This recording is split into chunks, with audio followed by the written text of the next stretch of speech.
For millennia, the greatest conquerors in human history made the same catastrophic mistake. They looked at the Iranian plateau and saw a prize waiting to be taken. Alexander's unstoppable Macedonian phalanxes, the ironclad legions of Rome, the sword-wielding armies of Islam, and the most terrifying force the ancient world had ever witnessed, the Mongol hordes of Genghis Khan, who left nothing but pyramids of skulls and rivers of blood. Any other civilization would have ceased to exist. Wiped clean from the pages of history, like the Babylonians, the Hittites, the Assyrians, mighty empires that rose, fell, and were never heard from again. But Iran didn't disappear. Instead, something happened that defies every rule of history. Iran absorbed them. Within decades, sometimes within a single generation, the conquerors stopped acting like conquerors. They began speaking Persian, building Persian palaces, running their governments through Persian bureaucrats, reciting Persian poetry. The people who had come to destroy a civilization were quietly, methodically, invisibly transformed by it. The East didn't just survive the West. It digested it. To truly understand Iran, we must begin long before the famous empires. 50,000 years ago, Neanderthals walked this plateau. And roughly 6,000 years ago, something extraordinary began to stir. Archaeological discoveries place Iran shoulder to shoulder with Mesopotamia and China at the very dawn of organized human society. The first major geopolitical force on Iranian soil was Elam. In the 23rd century BCE, a conflict between Elam and the Akkadian king ended with something humanity had never seen before, a written treaty, guaranteeing Elam's independence. The first international treaty in recorded human history. Signed on Iranian soil. The Iranian world didn't just participate in the birth of civilization. It helped invent diplomacy itself. The people we call Iranians today arrived between the 20th and 15th centuries BCE, nomadic tribes descending from the steppes of Central Asia. They called themselves Aryans, the noble ones. And they named their homeland Aryanam Vaja, the land of the Aryans. Over centuries, that word compressed, evolved, and became the name we know today. Iran. In this crucible of harsh deserts and jagged mountains, the Iranians forged the weapon that would ultimately prove more powerful than any army in history. Not chariots. Not cavalry. Not walls. An idea. Long before Christianity. Long before Islam. Long before the great philosophical schools of Greece. A religion was born on the Iranian plateau that would reshape human consciousness forever. Zoroastrianism. For ancient Iranians, the cosmos was a battlefield. An eternal war between Ahura Mazda, the god of light and truth, and Ingra Mainyu, the spirit of absolute evil and darkness. Every choice you make tips the cosmic scales one way or the other. This gave the Iranian nation a unity, a collective sense of sacred purpose, that no military campaign could simply erase. But Zoroastrianism did something even more world-altering. It declared, for the first time in history, that time is not a circle. Time is a line. The world had a beginning. It will have an end. A final confrontation between light and darkness.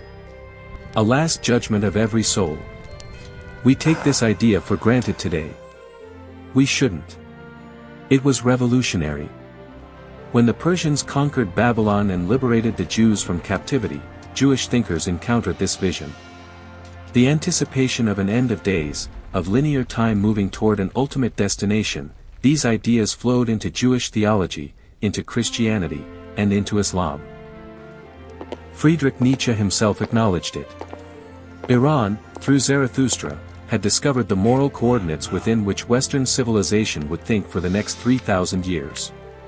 In 550 BCE, a man named Cyrus united the Persians and Medes and began constructing what historians would call the Achaemenid Empire. The world's first superpower. Cyrus was unlike any conqueror before him. When he swept through Lydia, through the Greek city-states, through mighty Babylon itself, he did not level temples. He did not enslave populations. He built an empire on a principle no one had tried before at this scale. Respect. His successor Darius I pushed the borders from Egypt to the Indus Valley. Nearly 50 million people, roughly half the world's entire population, lived under Persian governance. Darius created a unified tax code, minted gold coins, and laid an intercontinental road network along which the fastest postal system the ancient world had ever seen operated day and night. This was not a kingdom. This was a civilization engine. We have been taught, largely by the Greeks themselves, that the Persian wars were a decisive defeat. 300 Spartans. Thermopylae. Marathon. The heroic West against the monstrous East. The reality is rather different. For the Achaemenid Empire, losing a cluster of fringe Greek cities was barely a disruption. The Persians simply changed strategy. Instead of armies, they deployed gold, funding Athens against Sparta, then Sparta against Athens, methodically bleeding the Greek world from within. In 387 BCE, the exhausted Greeks signed a peace treaty on terms dictated by the Persian king. What the Persians could not conquer with swords, they purchased with sophistication. Then Alexander came. In 330 BCE, he crushed the Persian armies and burned the magnificent city of Persepolis to the ground. To all appearances, the thousand-year story of Iran was over. It was not. Alexander himself began wearing Persian robes. He adopted Persian court rituals. He attempted to fuse Greek and Persian aristocracy into a single ruling class. The policy of Hellenization choked on the sheer density of what it tried to replace. In the 3rd century BCE, the Parthians expelled the Greeks and proclaimed themselves heirs of the Achaemenids. For 5 centuries, the Parthian Empire stood against Rome, the most formidable military machine the Western world had ever produced. Roman legions that steamrolled every enemy in Europe met their match on the Iranian frontier. Then, in 224 CE, the Sasanian dynasty seized power. They waged 4 centuries of grinding warfare against Rome, then Byzantium.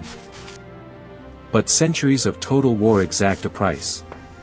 By the mid-7th century, the Sasanian Empire was a bleeding giant, glorious, proud, and dangerously exhausted. From the Arabian Peninsula, the Arab Caliphate swept northward with terrifying speed. In 651 CE, the Persian capital fell. The last Sasanian Shah was murdered. All of Iran passed under Arab rule. For any other culture, this was the moment of extinction. Egypt was permanently Arabiized. Syria was permanently Arabiized. Dozens of ancient civilizations were dissolved by the tide of the Caliphate. Iran was not. Persian bureaucrats, scholars, and poets became indispensable to the functioning of the Caliphate. Arab caliphs adopted Persian models of statecraft. And the Persian language, Farsi, did not merely survive. It flourished. The greatest poetry and most profound philosophy of the Islamic Golden Age were written not in Arabic, but in Persian. The conquerors had become, in the most important ways, the conquered. Then the apocalypse arrived. In 1220, Genghis Khan descended from the steppes. Ancient cities standing for thousands of years were reduced to ash. Entire populations were liquidated. Witnesses described towers built from human skulls stretching to the horizon. It seemed, this time, that Iran could not survive. It did.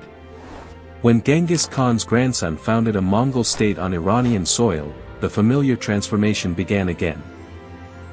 The ferocious nomads embraced Islam. They made Persian the language of their court. They built soaring mosques with luminous blue-tiled domes. Within 2 generations, the descendants of the men who had burned Iran to the ground had become Iranian. Even Tamerlane, perhaps the most savage conqueror since the Mongols, stood in reverence before Persian artisans. His descendants became some of the greatest patrons of Persian art and literature the world had ever seen, igniting a full Persian renaissance at the very courts of their own conquerors. In 1501, Shah Ismail reunited the country and declared Shia Islam the state religion of Iran, forever separating it from the Sunni Ottoman Empire. Once again, Iran had forged a distinct, indestructible identity. By the 19th century, Iran had become a chessboard for the imperial rivalry between Britain and Russia. British companies extracted Iranian oil. Russian troops garrisoned Iranian cities. Iran was suffocating. But Iran is always, eventually, Iran. In 1935, Reza Shah made a move that reverberated across every foreign ministry on earth. For centuries, the Western world had called this country Persia. A Greek corruption of one regional province's name, a word that conjured exotic fairy tales and oriental mysticism. Reza Shah sent a blunt directive to every foreign embassy: the country's name is Iran. It always has been. This was not a bureaucratic formality. It was a declaration. We are not your fairy tale. We are a modern nation rooted in 5,000 years of civilization, and you will call us by our true name. The Iranian survival mechanism has always been the same. Not to meet force with force. Not to outlast by retreating into isolation. But to absorb. To transform. To take the identity of those who came to destroy you, and reshape it, quietly, patiently, inevitably, into your own. They stood at the origins of civilization. They gave the world the concept of linear time, the invisible framework inside which you are living right now. They turned the struggle between good and evil into the moral architecture of three great world religions. And they are still here.